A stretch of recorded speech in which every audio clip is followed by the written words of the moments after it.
いただきます。 এর অর্থ হল গ্রহণ করি, পাই বা নম্রভাবে গ্রহণ করা।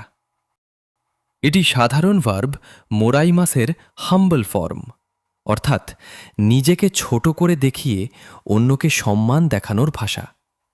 জাপানিরা যখন খাবার খাওয়ার আগেও ইতাদাকিমাস বলে, তখন তারা শুধু খাবার খাওয়া বোঝায় না, এর মধ্যে লুকিয়ে থাকে কৃতজ্ঞতা, বিনয় ও সম্মান। 先生に本をいただきました。 আমি শিক্ষকের কাছ থেকে বইটি পেয়েছি। くださいます。 কুদাসাইমাস হল জাপানি ভাষার একটি গুরুত্বপূর্ণ সম্মানসূচক ভাষা। এর অর্থ দেন। এটি মূল ভার্ব খুরেমাসের সম্মানসূচক রূপ। যখন কোনো সম্মানিত ব্যক্তি স্পিকারকে কিছু দেন, তখন খুরেমাসের বদলে কুদাসাইমাস ব্যবহার করা হয়। জাপানি ভাষায় কে কাকে কিছু দিচ্ছে এই সম্পর্ক খুব গুরুত্বপূর্ণ, বিশেষ করে সিনিয়র, টিচার, কাস্টমার, এল্ডার বা সম্মানিত কারো কাজ বলার সময় রেসপেক্টফুল এক্সপ্রেশন ব্যবহার করা হয়। কুদাসাইমাস সেই ধরনের পোলাইট এক্সপ্রেশন। 社長が私にアドバイスをくださいました。 কোম্পানির প্রেসিডেন্ট আমাকে পরামর্শ দিয়েছেন। やります。 এটি জাপানি ভাষার একটি বহুমুখী ভার্ব যার অনেক অর্থ রয়েছে। সাধারণভাবে এটি করা অর্থে পরিচিত হলেও কিছু বিশেষ প্রসঙ্গে এটি দেওয়া অর্থেও ব্যবহৃত হয়। এই ইউসেজটি বিশেষভাবে ব্যবহৃত হয় যখন কেউ নিজের থেকে ছোট, নিম্ন অবস্থানের ব্যক্তি, প্রাণী বা গাছপালাকে কিছু দেয়। 犬に水をやりました。 আমি কুকুরটিকে পানি দিয়েছি। あげます。 এর অর্থ হল উঠানো বা উপরে তোলা। 手を挙げてください。 দয়া করে হাত তুলুন। 下げます。 এর অর্থ হল নামানো বা নিচে নামিয়ে আনা। এই ভার্বটি ব্যবহার করা হয় যখন কেউ ইচ্ছাকৃতভাবে কোনো কিছু উঁচু অবস্থান থেকে নিচে আনে। カバンを下げました。 আমি ব্যাগটি নিচে নামিয়েছি। 親切にします。 এর অর্থ হল সদয় আচরণ করা বা ভালো ব্যবহার করা। お年寄りに親切にしました。 আমি বয়স্ক ব্যক্তির প্রতি সদয় আচরণ করেছি। かわいい。 এটি জাপানি ভাষার সবচেয়ে জনপ্রিয় এবং সবচেয়ে বেশি ব্যবহৃত শব্দগুলোর একটি। এর অর্থ মিষ্টি, সুন্দর, কিউট বা আদুরে। এই শব্দটি শুধু বাহ্যিক সৌন্দর্য বোঝায় না। যে কোনো কিছু দেখলে যদি মনে হয়, আহ কি মিষ্টি, আদর করতে ইচ্ছে করে, অসম্ভব নরম ও কোমল লাগছে, তখন জাপানিরা বলে かわいい。この猫はとてもかわいいです。 এই বিড়ালটি খুব মিষ্টি। 珍しい。 এর অর্থ হল দুর্লভ বা অদ্ভুত। 珍しい鳥を見ました。 আমি একটি বিরল পাখি দেখেছি। お祝い。 এর অর্থ হল উদযাপন, শুভেচ্ছা, অভিনন্দন বা উৎসবের উপহার। ওইওয়াই বলতে বোঝায় কোনো আনন্দের উপলক্ষে, জন্মদিন, বিয়ে, জন্ম, স্নাতক, চাকরি পাওয়া, নতুন বছর শুভেচ্ছা জানানো বা সেই উপলক্ষকে ঘিরে আনন্দ ও অভিনন্দন প্রকাশ করা। এটি শুধু পার্টি বোঝায় না, বরং কারো সুখের মুহূর্তে তাকে অভিনন্দন জানানো এবং শুভকামনা পাঠানোর পুরো ধারণাটিকে প্রকাশ করে। 誕生日のお祝いをしました。 আমরা জন্মদিন উদযাপন করেছি। お年玉。 এটি হল জাপানি সংস্কৃতির একটি খুবই পরিচিত এবং আনন্দময় প্রথা, যার অর্থ নতুন বছরের উপহার হিসেবে দেওয়া টাকা। জাপানে নতুন বছরের সবচেয়ে গুরুত্বপূর্ণ উৎসবগুলোর একটি। এই সময় পরিবার পরিজন একত্রিত হয়, মন্দিরে যায়, বিশেষ খাবার খায় এবং নতুন বছরের শুভকামনা বিনিময় করে। এই উৎসবের অন্যতম জনপ্রিয় অংশ হল ওতোশিদামা, যেখানে বড়রা ছোটদের টাকা উপহার দেয়। সাধারণত বাবা মা, দাদা দাদি, আত্মীয় স্বজন বা পরিবারের বড় সদস্যরা শিশুদের সুন্দর ডেকোরেটিভ এনভেলপের মধ্যে টাকা দিয়ে থাকে। এই বিশেষ খামকে বলা হয় পোচিবুকুরো। খামগুলোতে প্রায় কিউট বা ট্রেডিশনাল জাপানিজ ডিজাইন থাকে, যা পুরো উপহারটিকে আরও আনন্দময় করে তোলে। ঐতিহাসিকভাবে ওতোশিদামের মূল ধারণা এসেছে প্রাচীন জাপানি বিশ্বাস থেকে। একসময় মনে করা হতো যে নতুন বছরে দেবতা তোশিগামিসামা পরিবারের জন্য আশীর্বাদ ও সৌভাগ্য নিয়ে আসেন। সেই দেবতার আশীর্বাদের প্রতীক হিসেবেই বিশেষ খাবার বা উপহার ভাগ করে দেওয়া হতো। ধীরে ধীরে এই প্রথা পরিবর্তিত হয়ে শিশুদের টাকা দেওয়ার রীতিতে পরিণত হয়। আজকের জাপানে ওতোশিদামা শুধু টাকা দেওয়া নয়, এটি ভালোবাসা, আশীর্বাদ এবং পারিবারিক সম্পর্কের প্রতীক। শিশুরা নতুন বছরের সময় সবচেয়ে বেশি যেটির জন্য এক্সাইটেড থাকে তার একটি হল ওতোশিদামা পাওয়া।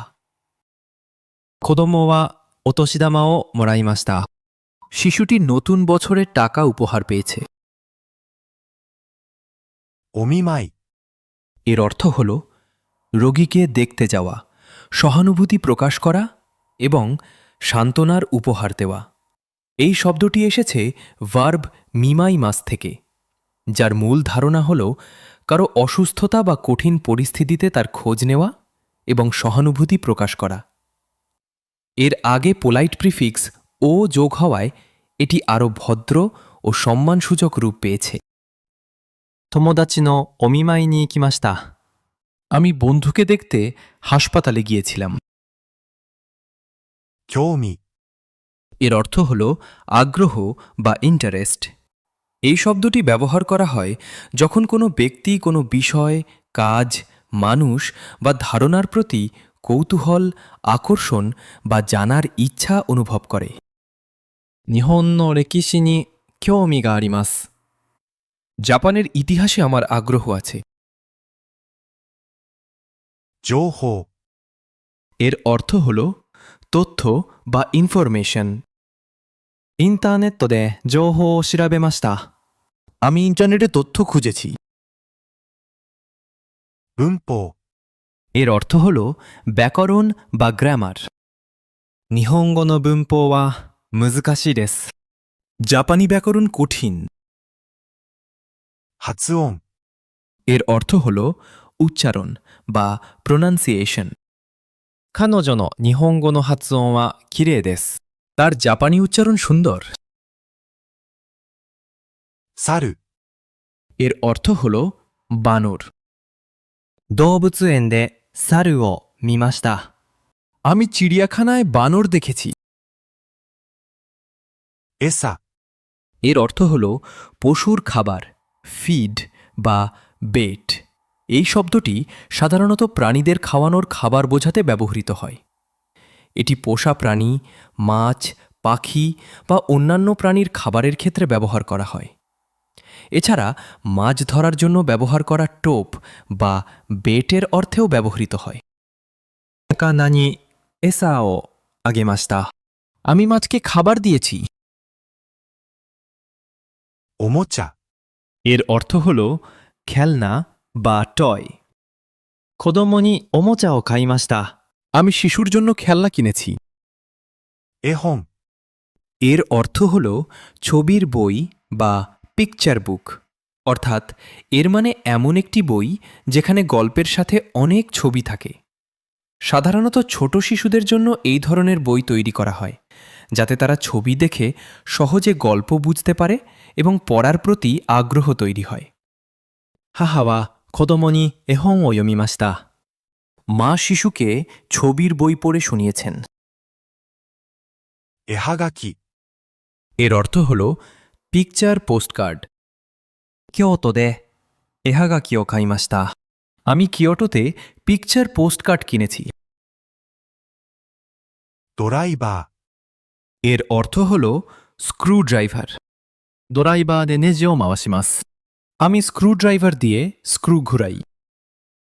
ハンカチ、 এর অর্থ হল রুমাল। ハンカチを忘れました。আমি রুমাল ভুলে গেছি। 靴下、 এর অর্থ হল মোজা। 白い靴下を履いています。আমি সাদা মোজা পরেছি। 手袋、 এর অর্থ হল হাত মোজা। 冬に手袋をはめます。 শীতে আমি হাত মোজা পরি। 幼稚園、 এর অর্থ হল কিন্ডারগার্টেন বা শিশুদের প্রি স্কুল, অর্থাৎ এটি হলো এমন একটি শিক্ষা প্রতিষ্ঠান যেখানে ছোট শিশুদের প্রাথমিক শিক্ষা, সামাজিক আচরণ এবং মৌলিক দক্ষতা শেখানো হয়। 妹は幼稚園に通っています。 আমার ছোট বোন কিন্ডারগার্টেনে যায়। 暖房、 এর অর্থ হল হিটিং বা ঘর গরম করার ব্যবস্থা। 部屋の暖房をつけました。 আমি ঘরের হিটার চালু করেছি। 冷房、 এর অর্থ হল এয়ার কন্ডিশনিং বা ঘর ঠান্ডা করার ব্যবস্থা। 冷房をつけてください。 দয়া করে এয়ার কন্ডিশনার চালু করুন। 温度、 এর অর্থ হল তাপমাত্রা। 今日の温度は30度です。 আজকের তাপমাত্রা 30 ডিগ্রি। 祖父、 এর অর্থ হল দাদু বা নানু।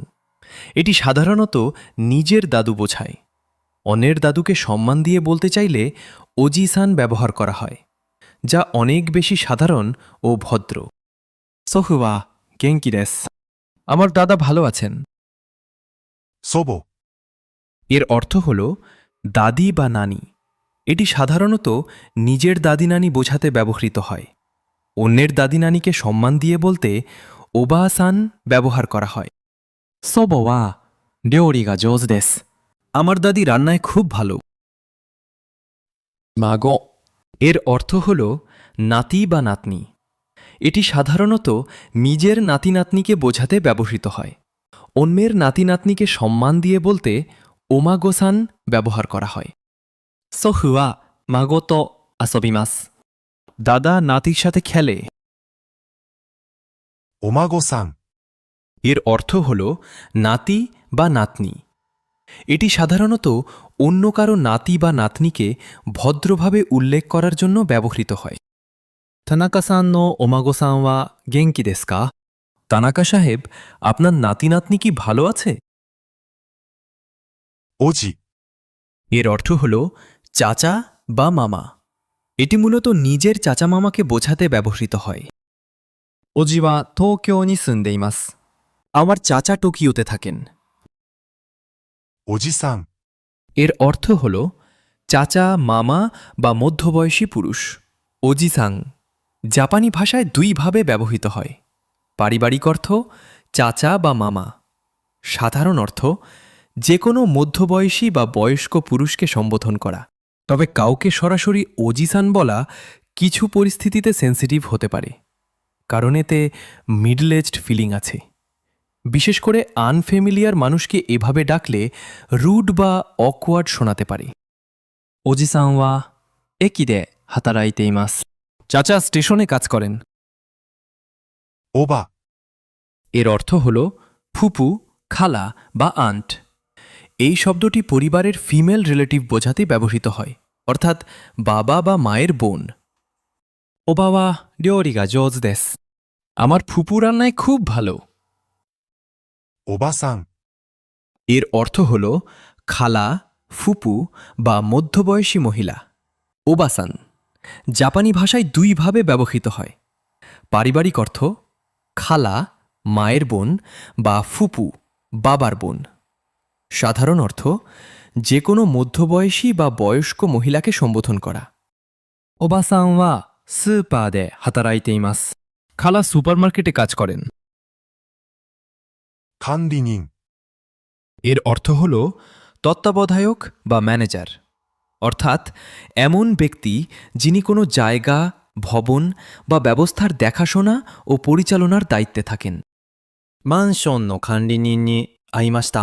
আমি অ্যাপার্টমেন্টের কেয়ারটেকারের সাথে দেখা করেছি। この間、 এর অর্থ হল সেদিন, কিছুদিন আগে বা এই তো সেদিন। এটি অতীতের খুব কাছাকাছি সময়কে বোঝায়। সাধারণত কয়েকদিন আগে, এক সপ্তাহের মধ্যে বা সম্প্রতি ঘটে যাওয়া কোনো ঘটনা বলতে ব্যবহার হয়। この間、先生に会いました。 সেদিন আমি শিক্ষকের সাথে দেখা করেছি। 一言、 এর অর্থ হল একটি কথা বা সংক্ষেপে একটা কথা, একটা মাত্র কথা, খুব সংক্ষিপ্ত মন্তব্য, অথবা ছোট করে কিছু বলা। 先生に一言、お礼を言いました。 আমি শিক্ষককে এক কথায় ধন্যবাদ জানিয়েছি। ずつ、 এর অর্থ হল প্রতি, এক এক করে বা একটু একটু করে। এই এক্সপ্রেশনটি ব্যবহার করা হয় যখন কোনো কিছু সমান ভাগে বণ্টন করা হয়, অথবা কোনো কাজ ধীরে ধীরে ও নির্দিষ্ট পরিমাণ করে এগোয়। 子供にお菓子を2つずつあげました。 আমি প্রতিটি শিশুকে 2টি করে মিষ্টি দিয়েছি। 二人、 এটি জাপানি ভাষায় দুইজন মানুষ বোঝাতে ব্যবহৃত হয়। 2人で映画を見ました。 আমরা দুজন মিলে সিনেমা দেখেছি। オタク、 এটি হল জাপানির একটি পোলাইট এক্সপ্রেশন যার অর্থ বাড়ি। এটি সাধারণত অন্য কারো বাড়ি বা পরিবারকে সম্মান দেখিয়ে উল্লেখ করার জন্য ব্যবহৃত হয়। জাপানি ভাষায় রেসপেক্ট এবং পোলাইটনেস খুব গুরুত্বপূর্ণ, তাই নিজের বাড়ি ও অন্যের বাড়ি বোঝাতে আলাদা এক্সপ্রেশন ব্যবহার করা হয়। お宅はどちらですか? আপনার বাড়ি কোথায়? どうぞお幸せに。 এটি হল জাপানির একটি সুন্দর ও আন্তরিক এক্সপ্রেশন যার অর্থ আপনার সুখ কামনা করি বা উইশিং ইউ হ্যাপিনেস। এই এক্সপ্রেশনটি সাধারণত কাউকে ভবিষ্যতের সুখ, শান্তি এবং আনন্দ কামনা করার জন্য ব্যবহার করা হয়। বিশেষ করে বিয়ে, বাগদান বা নতুন জীবনের শুরুতে এটি খুব বেশি শোনা যায়। ご結婚おめでとうございます。どうぞお幸せに。 বিয়ের জন্য অভিনন্দন, আপনার সুখ কামনা করি।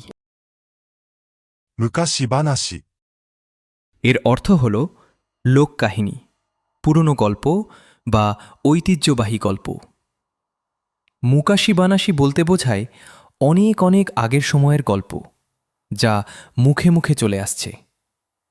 এগুলো সাধারণত লোককথা, রূপকথা বা ঐতিহ্যবাহী ফোকটেল। 子供の時、昔話をよく読みました。 শিশুকালে আমি প্রায়ই লোককাহিনী পড়তাম।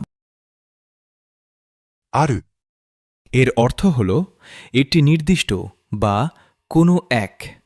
এটি ব্যবহার করা হয় যখন কোনো মানুষ, জায়গা, সময় বা ঘটনা নির্দিষ্টভাবে বলা হয় না, কিন্তু তার অস্তিত্ব আছে। এই ধরনের ভ্যাগ রেফারেন্স বোঝাতে। ある日、男の子が来ました。 একদিন একটি ছেলে এসেছিল। いじめます。 এর অর্থ হল নির্যাতন করা বা হেনস্থা করা। এই শব্দটি ব্যবহার করা হয় যখন কেউ ইচ্ছাকৃতভাবে অন্য কাউকে মানসিক বা শারীরিকভাবে কষ্ট দেয়, অপমান করে বা দুর্বল অবস্থায় থাকা কাউকে বারবার খারাপ আচরণ করে। 友達をいじめてはいけません。 বন্ধুকে নির্যাতন করা ঠিক নয়। 亀、 এর অর্থ হল কচ্ছপ। 庭で亀を飼っています。 আমি উঠোনে একটি কচ্ছপ পালন করছি। 助けます。 এর অর্থ হল সাহায্য করা বা বাঁচানো। এই শব্দটি ব্যবহার করা হয় যখন কেউ অন্য কারো সমস্যায় সহায়তা করে, বিপদ থেকে উদ্ধার করে বা কঠিন পরিস্থিতিতে পাশে দাঁড়ায়।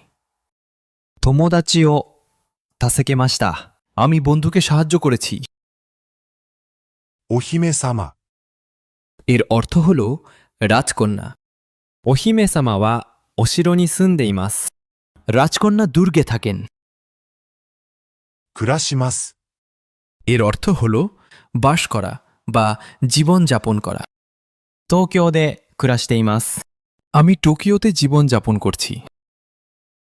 কুরাশিমাস এবং সুন্দেইমাস এই দুইটি জাপানিজ এক্সপ্রেশন প্রথমে দেখলে প্রায় একই মনে হয়, কারণ দুটোকেই বাংলা করলে অনেক সময় থাকা বা বাস করা বলা যায়। কিন্তু জাপানিজ ল্যাঙ্গুয়েজে এদের মধ্যে অনুভূতির একটি সূক্ষ্ম পার্থক্য আছে। প্রথমে সুন্দেইমাস দেখি। সুমু ভার্বের মূল অর্থ হল কোনো জায়গায় বসবাস করা। এখানে সবচেয়ে গুরুত্বপূর্ণ বিষয় হল লোকেশন, অর্থাৎ কোথায় থাকা হচ্ছে। যখন কেউ নিজের শহর, দেশ, বাড়ি বা থাকার জায়গা সম্পর্কে তথ্য দেয়, তখন সাধারণত সুন্দেইমাস ব্যবহার করে। এর উদাহরণ, ওয়াতাশিওয়া চিত্তাগন্নি সুন্দেইমাস, আমি চট্টগ্রামে থাকি। এই বাক্যে শুধু একটি তথ্য দেওয়া হয়েছে, মানুষটি কোথায় থাকে। এখানে তার জীবন কেমন, সে সুখে আছে কিনা, শান্তিতে আছে কিনা, এসব কিছু বোঝানো হয়নি। শুধু রেসিডেন্স বা বাসস্থানের তথ্য দেওয়া হয়েছে। এবার কুরাশতেইমাস দেখি। কুরাসু শুধু থাকা বোঝায় না। এটি মানুষের দৈনন্দিন জীবন, লাইফস্টাইল, জীবনযাপন, দিন কাটানো, এসব অনুভূতি প্রকাশ করে। যখন জাপানিজ মানুষ কুরাশতেইমাস বলে, তখন শুধু লোকেশন না, বরং সেই জায়গায় কিভাবে জীবন কাটছে সেই ছবিটাও মনে আসে। এর উদাহরণ, 田舎で静かに暮らしています。 গ্রামে শান্তভাবে জীবনযাপন করছি। 陸、 এর অর্থ হল স্থলভাগ বা ভূমি। এই শব্দটি মূলত পানি বা সমুদ্রের বিপরীতে ব্যবহৃত হয়, অর্থাৎ যেখানে সমুদ্র, নদী বা জল নেই, সেই শুকনো জমি বা ল্যান্ড এরিয়া বোঝাতে এটি ব্যবহার করা হয়। 飛行機は陸に着きました。 বিমানটি স্থলে অবতরণ করেছে। すると、 এর অর্থ হল তারপর, তাহলে বা তখন। এই শব্দটি ব্যবহার করা হয় যখন একটি ঘটনার পর আরেকটি ঘটনা স্বাভাবিকভাবে ঘটে। ドアを開けました。すると猫がいました。 আমি দরজা খুললাম, তখন সেখানে একটি বিড়াল ছিল। 煙、 এর অর্থ হল ধোঁয়া। 火から煙が出ています。 আগুন থেকে ধোঁয়া বের হচ্ছে। 真っ白、 এর অর্থ হল একদম সাদা, পুরোপুরি সাদা বা তুষার সাদা। এর মানে এমন সাদা যেখানে কোনো দাগ, ছোপ বা অন্য কোনো রং নেই। 雪で地面が真っ白です。 তুষারের কারণে মাটি একদম সাদা। 中身、 এর অর্থ হল ভেতরের অংশ বা কন্টেন্ট। এই শব্দটি ব্যবহার করা হয় কোনো বস্তুর ভিতরে কি আছে, কোনো কিছুর আসল বিষয়বস্তু বা বাহ্যিক আবরণের ভেতরের অংশ বোঝাতে। অর্থাৎ বাইরে যা দেখা যায় না, তার ভেতরের অংশই হল নাকামি। 箱の中身は何ですか？ বাক্সের ভেতরে কি আছে? 浦島太郎。 উরাশিমা তারো হল জাপানের একটি অত্যন্ত বিখ্যাত লোককাহিনীর প্রধান চরিত্র। এই গল্পটি জাপানি সংস্কৃতির একটি ক্লাসিক অংশ, যা প্রজন্মের পর প্রজন্ম ধরে শিশুদের বলা হয়ে আসছে। উরাশিমা তারো ছিলেন একজন দয়ালু ও সরল মনোভাবের ছেলে। একদিন তিনি সমুদ্রের ধারে একটি কচ্ছপকে কিছু দুষ্টু শিশুদের হাত থেকে বাঁচান। তার এই ভালো কাজের পুরস্কার হিসেবে কচ্ছপটি তাকে একটি রহস্যময় জায়গায় নিয়ে যায়, যার নাম রিউগুজো, অর্থাৎ সমুদ্রের নিচে থাকা ড্র্যাগন প্যালেস। সেখানে তিনি সুন্দর রাজকুমারী ওতোহিমের সাথে দেখা করেন। তাকে অতিথি হিসেবে অত্যন্ত ভালোভাবে গ্রহণ করা হয়। তিনি সেখানে অনেক আনন্দে সময় কাটান। খাওয়া, দেখা, ঘোরা সব কিছুই ছিল স্বপ্নের মতো। কিন্তু সমস্যা হল, তিনি বুঝতেই পারেন না কত সময় কেটে গেছে। বাস্তবে পৃথিবীতে অনেক বছর পার হয়ে যায়। শেষে তিনি নিজের বাড়িতে ফিরে যেতে চান। বিদায়ের সময় তাকে একটি রহস্যময় বাক্স দেওয়া হয়, যার নাম তামে তেবাকো। তাকে বলা হয় এটি কখনো খোলা যাবে না। কিন্তু বাড়ি ফিরে এসে তিনি দেখেন তার পরিচিত সবাই বুড়ো হয়ে গেছে, গ্রাম বদলে গেছে, কেউ তাকে চেনে না। তিনি বুঝতে পারেন তিনি আসলে অনেক বছর ভবিষ্যতে চলে এসেছেন।